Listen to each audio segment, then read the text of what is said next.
It's another new low. Another new low.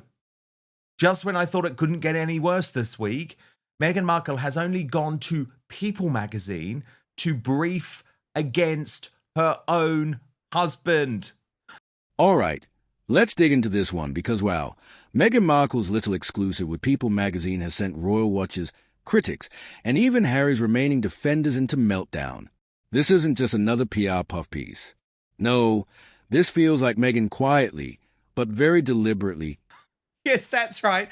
As if she hasn't humiliated him quite enough over the past few days, with the slut drop video, with the release of all of the pictures of Lily, with the whole world talking about the fact that the bump doesn't look at all real. No, Meghan Markle has to go and rub salt into the wounds by going to People magazine and pointing out that she's not the issue. Of course, the royal rift just has nothing to do with her. So we're going to get analysis from our royal mastermind, Prince Harry's biographer, Angela Levin, in just one moment. But first, let me take you through this astonishing reporting in People magazine, which I do always have to remind you has clearly come directly from Meghan herself or one of her representatives, because that's how she works with People magazine. People magazine has now become the biggest propagandist for the Sussexes since Omid Scobie, that weird little bloke, the one that looks like Michael Jackson, scurried off the scene. Okay, here's the report. Meghan Markle is very business about royal rift as Prince Harry is left out of the details in England. A source says that Meghan is focused on the future while Harry has one foot in the past. Okay, so we're going to go into this in much more detail, but Angela Levin, can I just kick off by saying this is not normal? The only other couple that I have ever known to brief against each other while they remain married, remember, that's the difference. This happens with warring couples, with divorcing couples all the time. But while they remained married was Victoria and David Beckham. And even they realized that it was just impossible if they were going to stay together and put their issues behind them. It was just impossible to have two different camps within one marriage briefing publications. But that's exactly what Meghan Markle has done here. It is a disgusting new low, briefing against her husband to People magazine, and also Angela trying to wash her hands of this all. I mean, of course I think Harry's behaviour has been completely atrocious. Of course I think it's right that the royal family are leaving him out of all of the discussions. He has no right to know about his father's health. I'm sorry, you've blown that, mate. But for Meghan to try and say, oh, he's just stuck in the past, my husband is the one stuck in the past and I've done nothing wrong, is the height of narcissistic delusion. Yeah, well, there we are. This is another part of her plan, isn't it? Mm-hmm. Because she can be so ghastly about her husband, and she just goes marching on. But we have found out that it's Harry who does to do the dirty work, really, for them. And she pretends she doesn't know, or she's never heard of this, or she just moves on. She's never at fault. And actually, to put herself down as she's wonderful because she looks ahead and Harry looks to the past. Well, if he does, you don't actually highlight that and get a magazine to print that, do you? You support him. That's what I think. Or you leave it out. And, it's not me. I'm looking for the future and I'm doing this and I'm doing that. But she's not doing any of it very well, but she doesn't actually say that. So the whole thing is awful. And I've been surprised that the magazine would actually find people who actually could say something very nice. One of them, Valentine Lowe, who, as you know, is a brilliant royal writer and worked for the Times, who's retired now. And he said that he thought Charles should be a good dad and make the first move. This is a family rift rather than a constitutional rift. I'm absolutely astonished because actually, if you've got a father and you've been incredibly rude to him, he's given you £3 million when you left to live somewhere else. Thank you very much. No, they don't thank anybody very much. And you don't sort of feel that you've been absolutely as ghastly as you can be and not told truths all the time, that you should be the person that hears his father say, "I'm so sorry, let's get together." I don't believe that in 1 minute. I think it's Prince Harry, sorry, who actually has to apologize hugely because of all the nasty Yes. things he said, for saying that his father was trapped in his job, as was William. And I don't believe that it should be that way Well, indeed. round. Shifting the narrative and possibly even distancing herself from Harry. And the irony? It's being done in the same tabloid ecosystem she and Harry claimed destroyed them. The big headline from People was that Meghan is focused on the future while Harry has one foot in the past.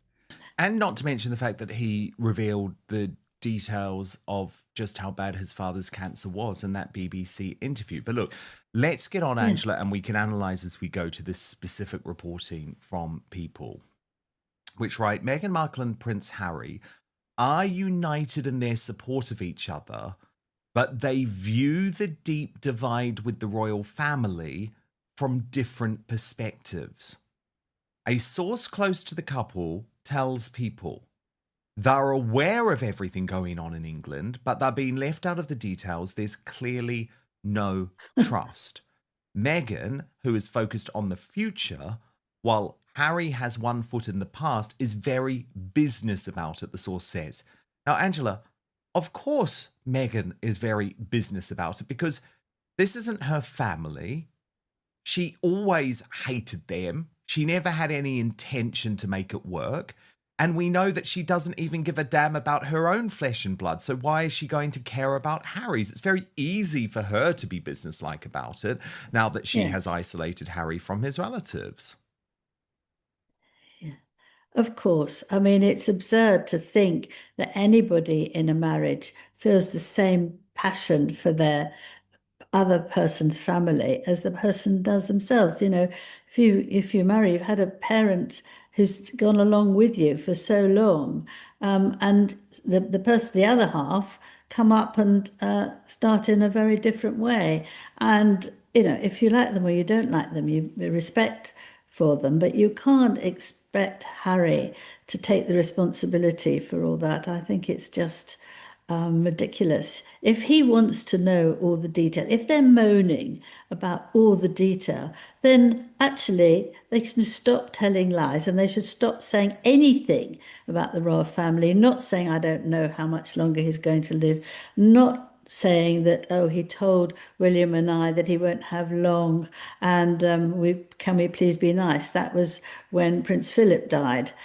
He spoke to both boys, and then somebody, i.e., Harry, sold it in America. I mean, how can you then trust anyone? I mean, Princess Anne says the only thing you can talk to him about is the weather, and Of course. and that's it. Yes. People She's so trust right. you. She's so right. No, you can't. Then, Angela, we get to Meghan trying to justify that, she's just the best wife in the world, Angela. She's just amazing. She sticks by Harry. So this is how the reporting is portrayed to People magazine.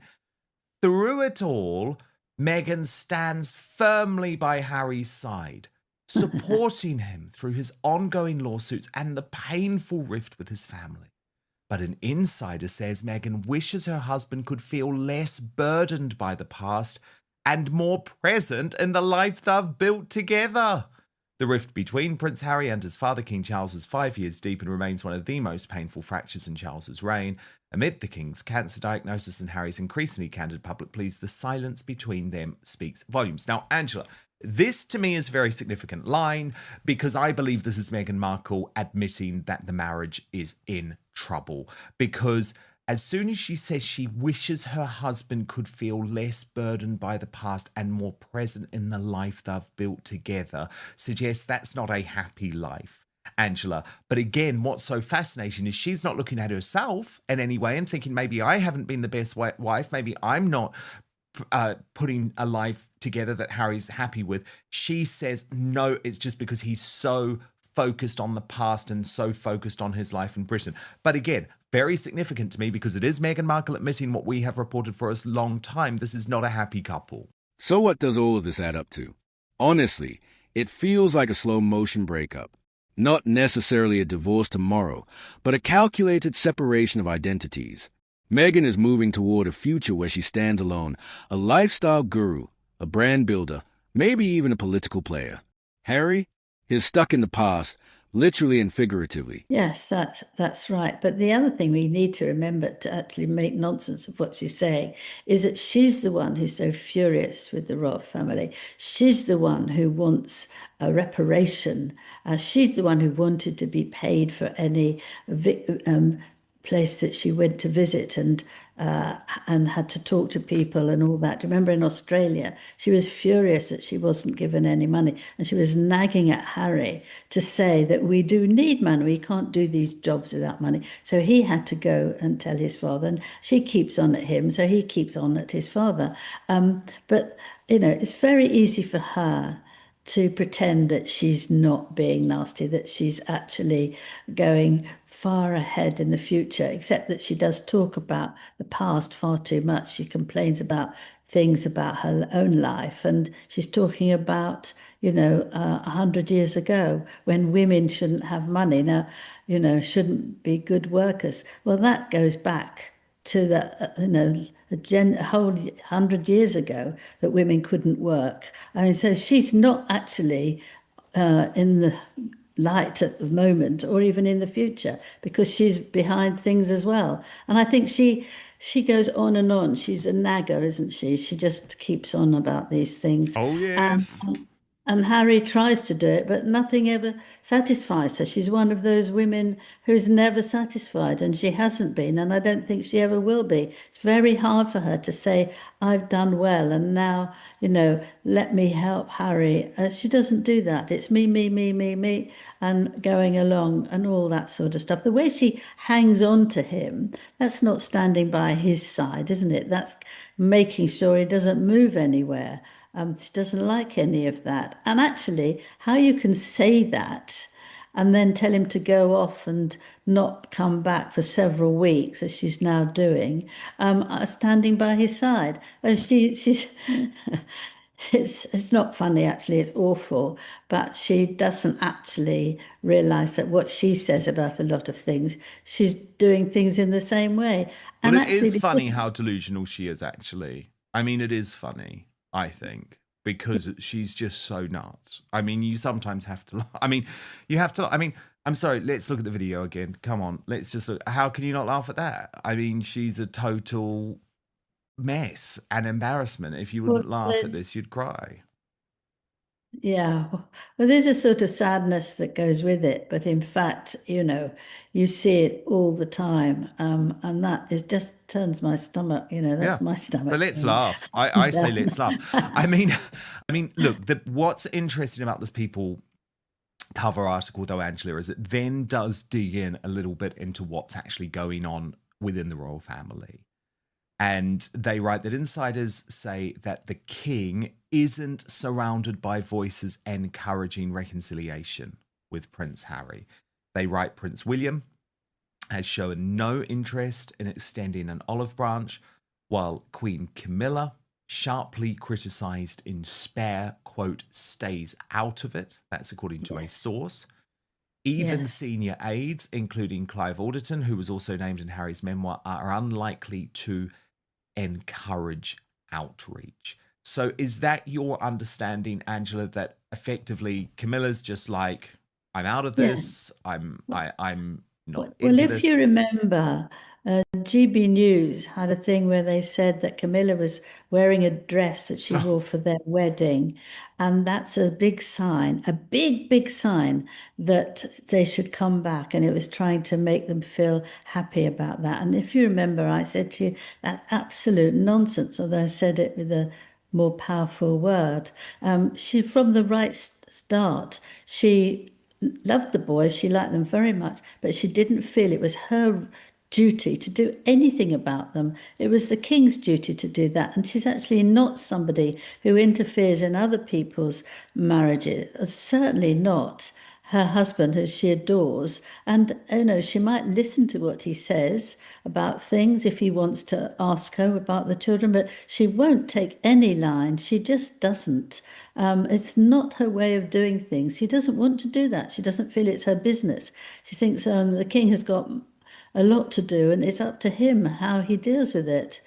And I know that for sure. And Meghan's People magazine briefing was her way of saying, if this marriage falls apart, it's not my fault.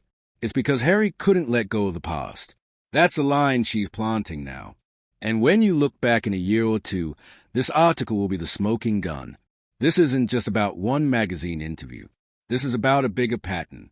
Meghan Markle is repositioning herself, and Harry is being left behind. Yeah, indeed. And this is the thing that I find most shocking about Harry's view of it all, that he genuinely believes that he does have a right to be kept up to date to what's going on within the royal family. So they write, the King's weekly cancer treatments add further urgency to the idea of healing the relationship before it's too late. It's been difficult for him to get proper updates about his dad, the source says, underscoring just how deep the divide has become. I mean, Yeah. I'm sorry, Angela.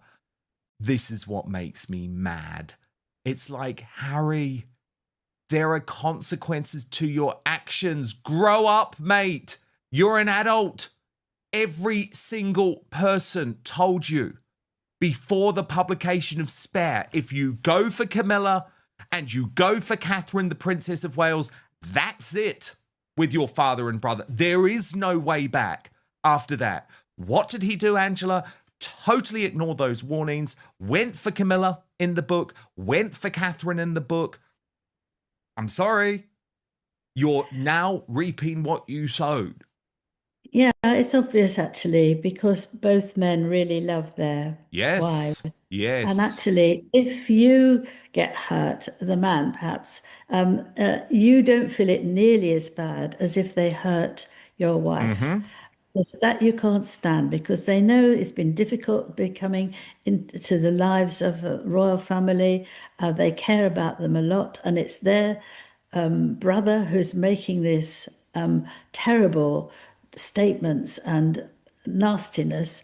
And so they feel very sorry for them. So they get very angry, which actually I imagine that Harry wanted in the end. But how can you expect that you say, but I don't know the detail, I must be told the detail, if he will go onto the phone right away and sell it off? How can they tell him? They can't. There will be a time when perhaps this is needed, but he's not going to be told every detail after he goes to see his doctor once a week. And the fact that he thinks he's got the right of doing that is just disgusting. We can't behave like that and then expect to be told these things when you wouldn't keep it quiet. You wouldn't. And you wouldn't actually, when you say you want to get back within the royal family, and then you say next sentence something very nasty about them, as he did when he was interviewed by the BBC.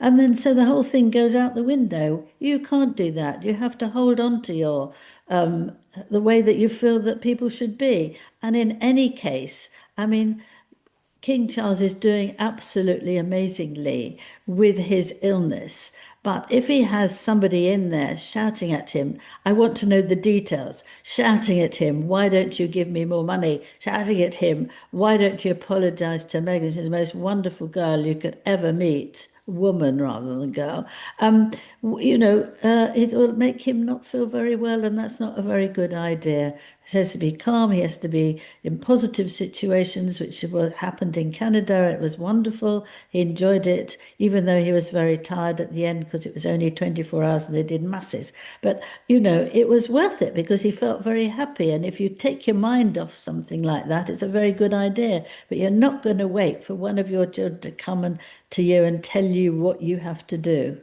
She's focused on the future. He's stuck in the past. She's a visionary.